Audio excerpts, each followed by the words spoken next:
tujuannya supaya pembelajaran hari ini terserap dengan baik. Oke, siap Bu.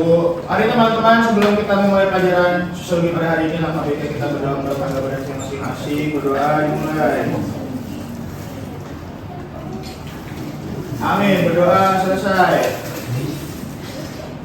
Oke, baik, terima kasih untuk ketua kelas. Jadi pada hari ini kita belajar mata pelajaran sosiologi dengan tema topik yaitu mengevaluasi upaya mewujudkan perdamaian dalam kasus konflik yang terjadi di masyarakat.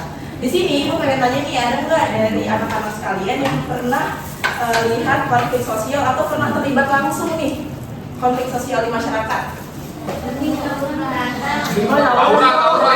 Tauran juga. Ya, boleh. Saya belum pernah terlibat langsung, tapi pernah melihat di berita tentang konflik antar warga yang disebabkan oleh kesalahpahaman, Bu. Oke, terima kasih untuk Hanum atas jawabannya. Oke, di sini sebelum makin masuk ke dalam materi, Ibu mau tanya, kenapa sebuah konflik sosial perlu upaya perdamaian? Saya kok Boleh, Hana, silakan. upaya perdamaian diperlukan agar hubungan antar individu atau kelompok dapat kembali harmonis, Bu. Terus juga masalah dapat diselesaikan dengan baik. Terus juga dan kehidupan masyarakat itu tetap aman, nyaman, terus juga tertib, Bu. Gitu aja, Bu. Oke, terima kasih Hana. Iya, benar banget, kenapa konflik sosial perlu upaya perdamaian, karena supaya hubungan antar individu itu berjalan lancar, terus tentram dan harmonis ya, anak-anak. Di sini tuh ada tujuan pembelajaran. Di sini tuh ada 4 poin, tapi Ibu persingkat aja. Jadi di sini Ibu minta kalian untuk paham apa itu konflik di masyarakat, terus dampaknya apa aja, terus bagaimana upaya perdamaiannya dan sebab dari konflik tersebut apa. Mungkin di sini kalian udah belajar tentang pengertian dari konflik sosial itu sendiri, mungkin di pelajaran sebelumnya, tapi di sini Ibu pengen menekankan lagi bahwa konflik sosial itu adalah proses ketentraman antar individu atau kelompok akibat perbedaan kepentingan nilai, tujuan atau kebutuhan. Jadi tiap konflik itu emang pasti diawali dengan perbedaan. Contohnya aja kayak contoh dekatnya aja deh, contohnya Hanun sama Kina, mereka tuh pengen main gitu, pengen quality time, pengen kemana gitu. Nah, Hanun contohnya pengen ke Dufan gitu, sedangkan Kina pengen ke Kidzania. Nah, itu tuh hal kecil aja bisa menjadikan konflik gitu, dan perdebatan. Nah, selanjutnya di sini ada contoh konflik sosial di masyarakat. Boleh yang gambar pertama itu apa? Ada ya, yang gambar kedua.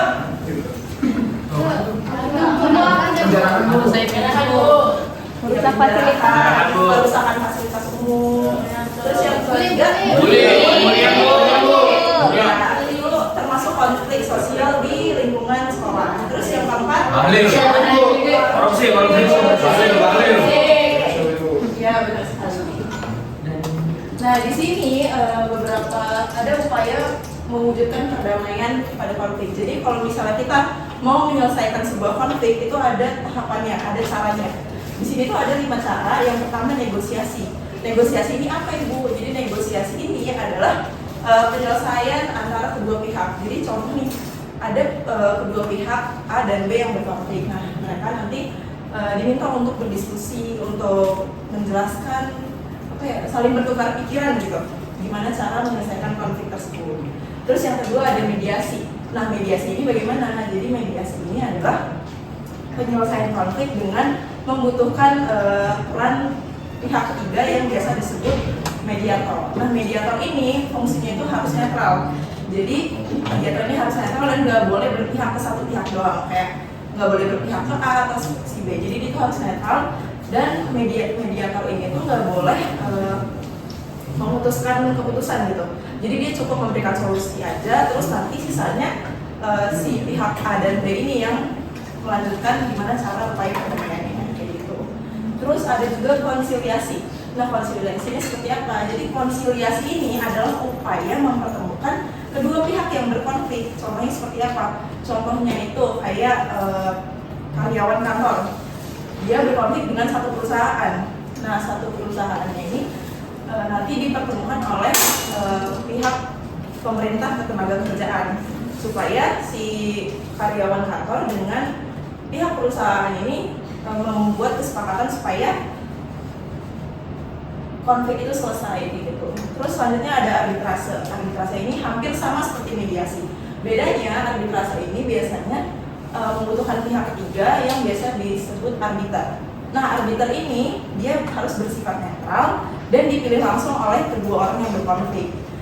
Nah, arbiter ini setiap keputusan dari arbiter atau solusi dari arbiter itu harus diterima dengan baik oleh dua orang yang berkonflik kayak gitu. Contohnya kayak Hanun dengan Nur, mereka berantem gitu.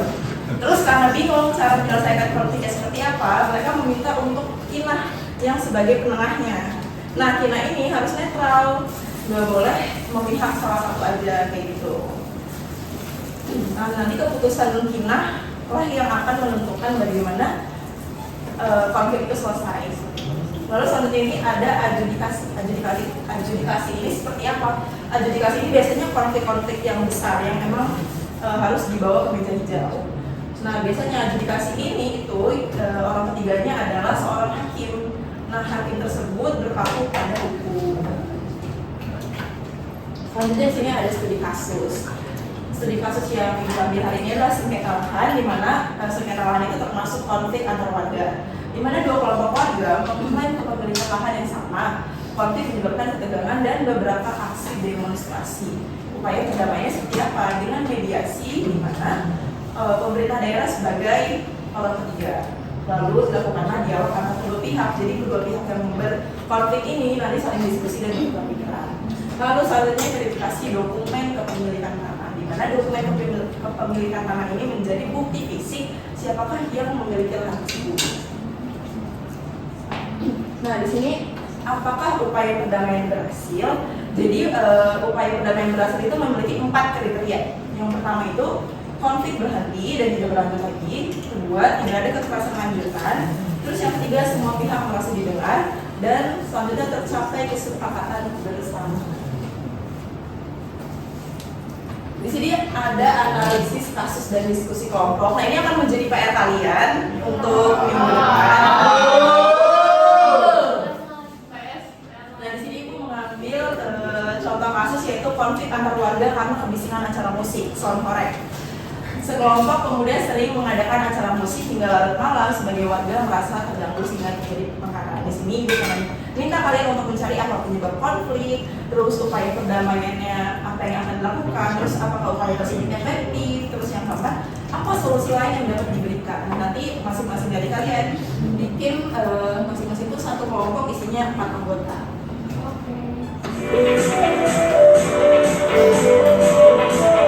Di sini tuh kita ada kuis konflik sosial di masyarakat.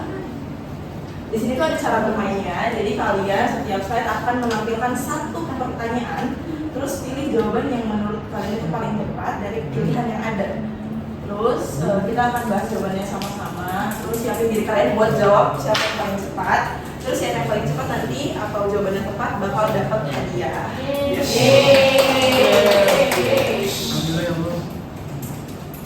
Nah, di sini ada pertanyaan pertama. 2 kelompok siswa dari sekolah berbeda terlibat tawuran akibat saling mengejek di media sosial.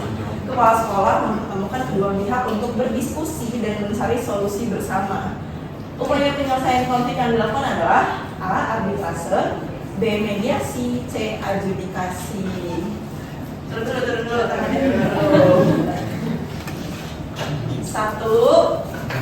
2. 1,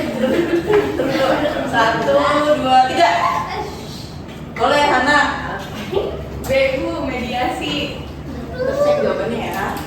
Salah. Iya.